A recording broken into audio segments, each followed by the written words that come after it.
Et salut tout le monde. J'espère qu'il y a du monde, ouais. J'espère que vous allez bien. En fait, maintenant c'est un stream spécial. Je vais juste regarder 3 secondes. Si on m'entend en double. Ah non, c'est bon. C'est parfait. Donc, voilà. Donc, bienvenue sur un stream spécial en fait pour. C'est censé être pour les 50 follow, mais vu qu'on s'en approche, puis que je crois que ça va être cette semaine, je me suis dit que je vais le faire un petit peu d'avance, puis je vais le mettre en rediffusion sur YouTube, puis sur Twitch en même temps. Donc, voilà. Pour commencer, on va commencer par une espèce de. C'est pas une recette en fait, mais c'est un truc super simple à faire. En fait, on appelle ça les saucisses en queue de cochon. Donc là, en fait, ce qu'il faut faire, c'est qu'il faut prendre des saucisses hot dog. Super simple. Prendre des saucisses hot dog, puis il faut les couper sur le long. Faut vraiment les couper sur le long. Puis on les coupe en 4 ou en 6 comme on veut.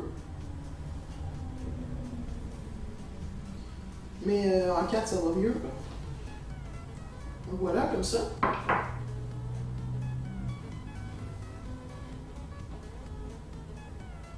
Et on continue. Voilà.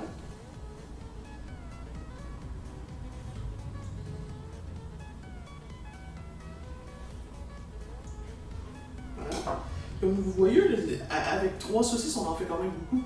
Donc, faut pas vraiment en faire faut pas en faire pour une armure parce que si vous en faites pour une armure, c'est. Ouais.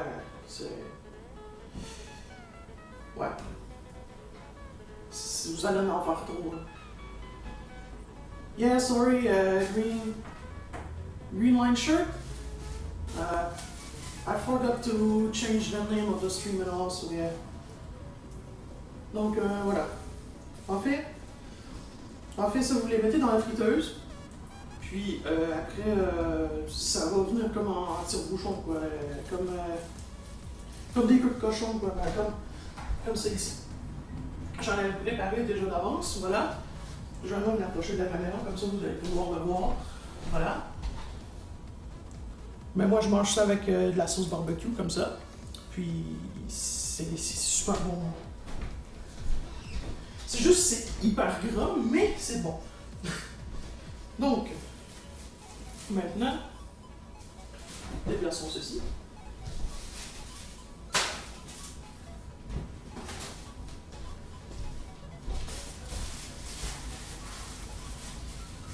Maintenant, on va commencer la pizza. En fait, la recette de la pizza, c'est pour la pâte en pizza, en fait, ce qu'il faut faire, c'est qu'il faut prendre une tasse d'eau, une cuillère de levure, de la levure comme celle-ci. Enfin, je suis sûr que vous voyez juste pas très bien. Comme celle-ci. Pour les fours à pain, mais voilà. Il faut une cuillerée de sucre, 2 tasses de farine, et puis une cuillerée de sel. Par contre, en fait, ce qu'il faut commencer, en fait, il faut mélanger l'eau, la levure et le sucre, puis laisser reposer 5 minutes. Juste après, vous ajoutez la farine, le sel, et puis vous pétrissez pendant quelques minutes pour qu'elle prenne un peu de volume. Puis après ça, vous le mettez dans un bol légèrement huileux pour pouvoir pour qu'elle puisse prendre l'expansion. Puis vous mettez un linge par-dessus pendant une demi-heure, comme ça, ça va prendre l'expansion un peu plus, puis voilà. Donc j'en ai préparé déjà d'avance. Par contre, j'ai très mal fait de laisser ça dans le frigo comme ça. J'ai peut-être pas mis assez de farine, malheureusement. Donc, je vais en préparer une. Même si la pâte n'est pas excellente. Elle est pas très très bien. Marinée, on va dire. Voilà. Voilà. J'ai mis beaucoup trop de farine, mais c'est pas grave, de toute façon. C'est moi qui la mange. Dans le fond, vous mettez juste un petit peu de farine. Voilà.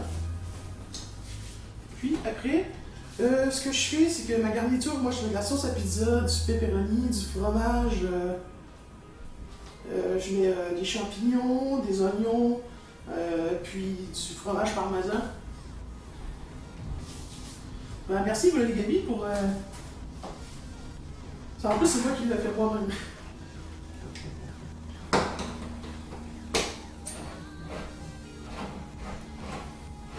Voilà la sauce à pizza.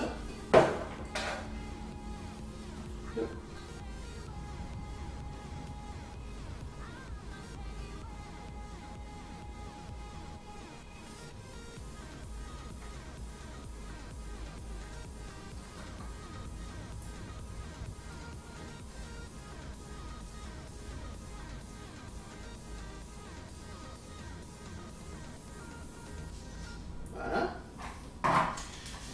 Donc après, on va mettre les pepperonis. Je pense pas en mettre autant.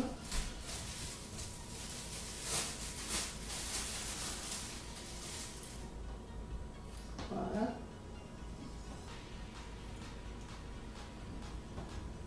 En fait, moi, le pepperoni que j'utilise, c'est du pepperoni Roma que j'ai acheté dans un magasin. En plus, ça s'appelle Presto. C'est un peu comme Costco, une espèce de gros magasin qui vend en gros. En fait, le sac est immense, là, à peu près large de même ou de même, puis c'est environ 2 kilos. Donc, on en a pour longtemps, puis ça dépend en fait, parce que si vous en faites beaucoup, comme moi je fais, j'en fais une dizaine une dizaine ou une quinzaine par essai. Puis après, je les fais congeler, comme ça, ben, quand j'ai envie de manger une pizza, ben, je fais juste la sortir, la mettre au four, puis c'est un peu dans là. Donc, on va mettre les champignons, les oignons. Voilà.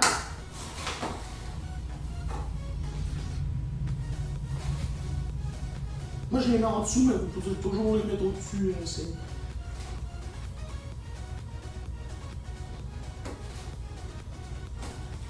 Voilà.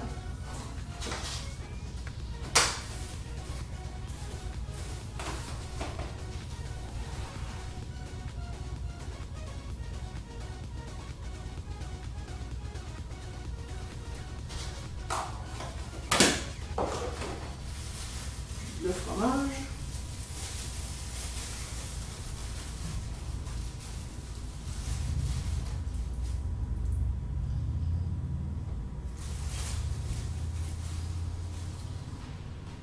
Ah oui, puis j'ai oublié de dire, quand vous faites votre pâte, en fait, ça donne rien de faire la croûte, la rouler.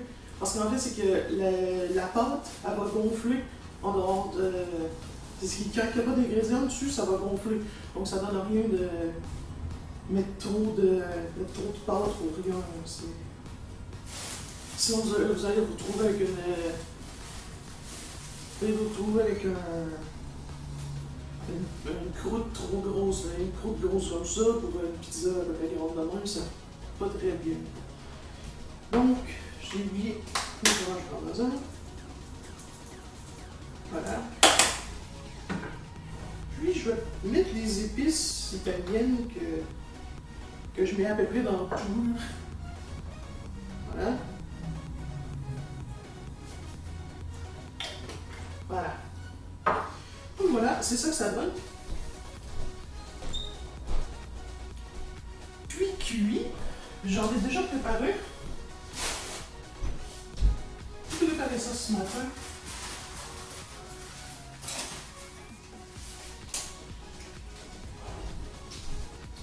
Et voilà, cuit, qu'est-ce que ça donne? C'est excellent. Puis ça coûte pas cher, c'est moins cher qu'au resto. Donc c'est pour ça que je le fais. Voilà. Je vais passer ça là. Donc, maintenant, ça a été... comment je peux expliquer, en fait? Ça m'a été demandé par une couple de personnes, en fait. Il y a des gens qui voulaient que je fasse une poutine. Parce qu'en fait, c'est pas juste c'est à peu près juste au Québec qu'on en a. Puis il y a un restaurant en Belgique qui en fait aussi. Mais je sais pas c'est où, mais on m'a dit qu'il en faisait. Donc voilà. Donc, pour la poutine, c'est pas très compliqué. C'est vraiment pas compliqué en fait la poutine. En fait, c'est de la sauce avec des frites puis du fromage. Mais pas n'importe quel fromage. Du fromage en grain, en fait. Tu vois, c'est du fromage en grain, c'est pas comme c'est pas comme le fromage qu'on retrouve c'est pas comme le fromage qu'on trouve comme en brique de fromage quoi, qu'on peut couper. Mais ça fait pareil. Si vous prenez du fromage en brique, puis vous coupez en petits cubes, ça revient au moins, c'est la même chose. Ça change rien. Donc, dans le fond, moi, je vais vous donner comme une variante de la poutine qui va faire que votre poutine, ça devient un repas complet avec de la viande. Donc, ce que j'ai fait, c'est que j'ai mis des frites. Il y en a qui ont resté collés ici. Voilà. Puis mes frites, je les ai fait comme mariner dans un... Je les ai fait mariner dans un mélange pour que ça devienne des frites un peu épicées, puis qui ont un petit goût de citron comme les patates grecques finalement. Donc, moi en fait, ce que j'ai fait, c'est que j'ai mis du jus de citron, j'ai mis de l'huile un petit peu, puis des épices. Donc, après ça, vous mettez ça dans un sac, vous brassez ça comme du monde, après ça, vous mettez ça dans le frigo. Puis après, vous laissez ça environ pendant une nuit ou toute une journée, 24 heures. Puis après, vous égouttez tout ça. Puis après ça, vous mettez ça directement dans la friteuse ou au four, c'est comme vous voulez. Puis, en fait, c'est ça. La variante que j'ai fait, c'est que je prends de la viande hachée, puis des saucisses hot dog, puis des oignons. En fait, vous mettez tout ça sur une plaque ou dans une poêle, puis vous mélangez tout ça pour que ça réunisse, puis tout ça. Puis après, vous ajoutez ça à votre poutine. Donc, c'est ça qu'on va faire.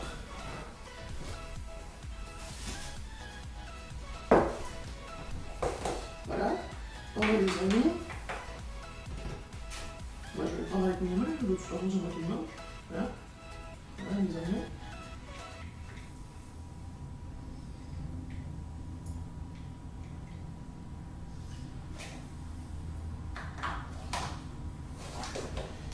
Puis il y a le mélange de viande et de saucisse. Puis moi, je dis de la viande, mais c'est de la viande hachée qu'il faut prendre. Ben, vous pouvez prendre n'importe quoi, mais vous mettez ce que vous voulez en fait quand vous cuisinez. C'est ça qui est le fun. Vous mettez ce que vous voulez dedans. Mais voilà, ça dépend toujours de ce que vous voulez mettre pour que... Si par exemple vous faisiez du diabète, ben mettez pas trop de sucre dans vos trucs. Là. Si c'est pas si c'est pas des desserts, c'est normal. Mais je veux dire, essayez de pas mettre trop de sucre comme ça, mais vous pognez pas de diabète non plus. Voilà.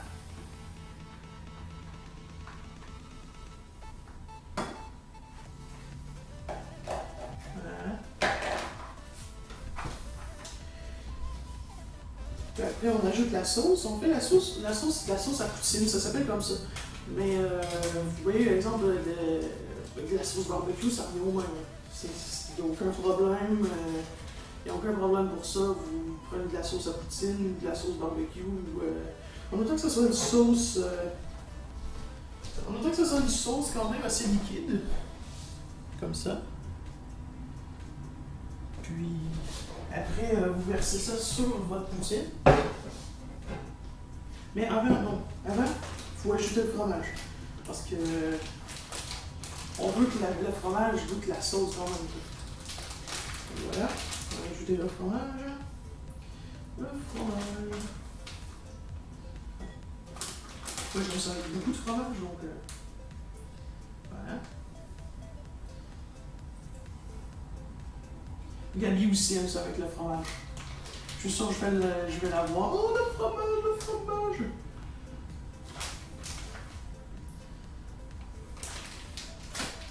Voilà, et puis on ajoute la sauce.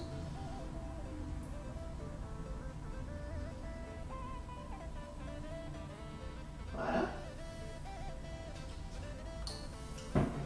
Je suis pas censé faire ça, désolé. Mais ouais. C'est juste pour que ça arrête de m'écouter. Donc, votre poussière ressemble à ceci.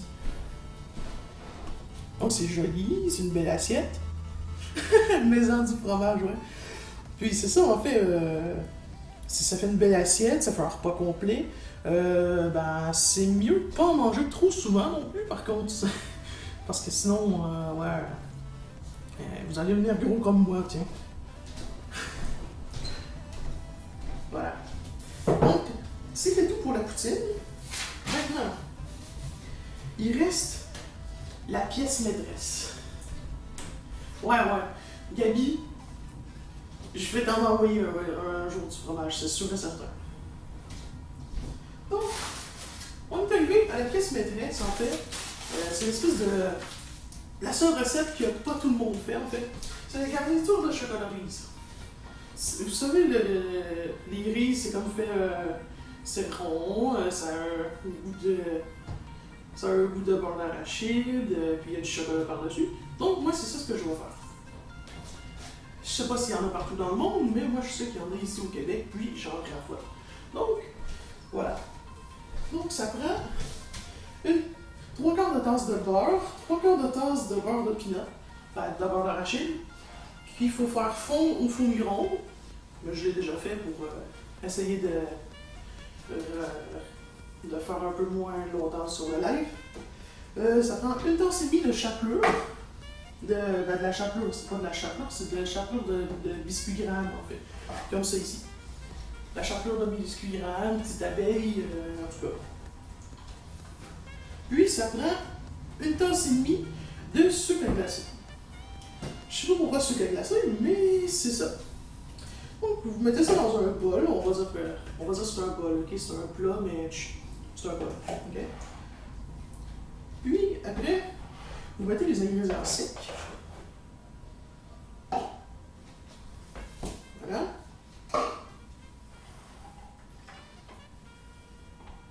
Après ça, vous mettez les ingrédients mouillés, comme j'aime bien les appeler.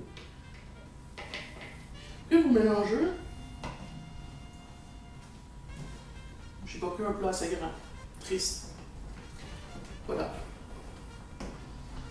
Donc, il faut bien mélanger, il faut que tout soit mouillé et sec en même temps.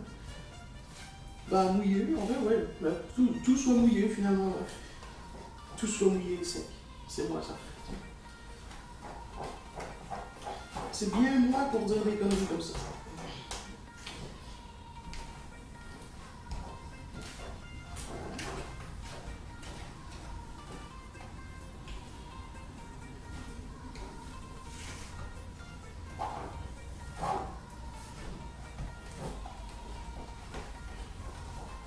Donc, il faut bien mélanger. C'est normal que ce soit dur à mélanger. Mais il faut bien mélanger quand même. Voilà.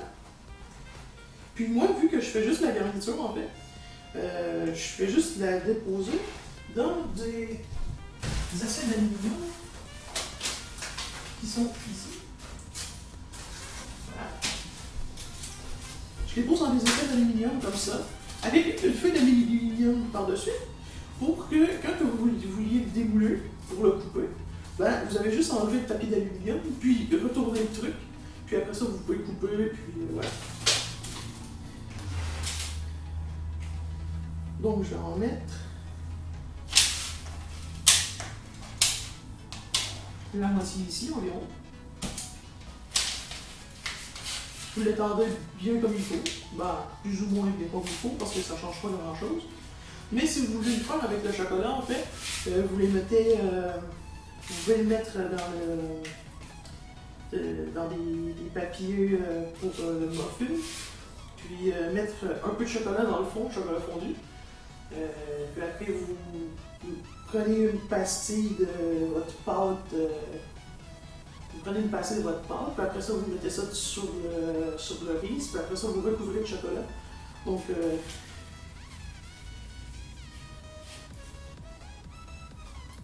ça peut faire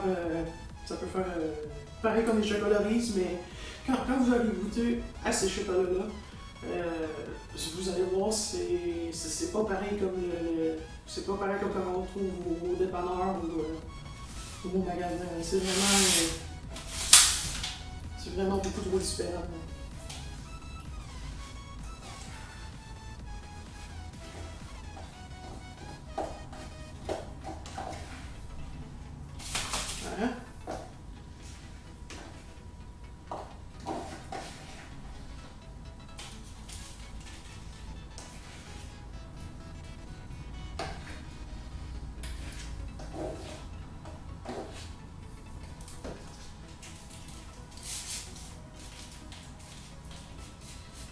Voilà.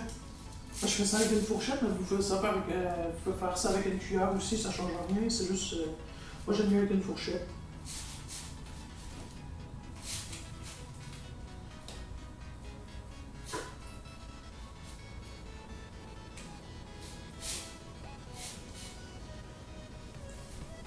Voilà.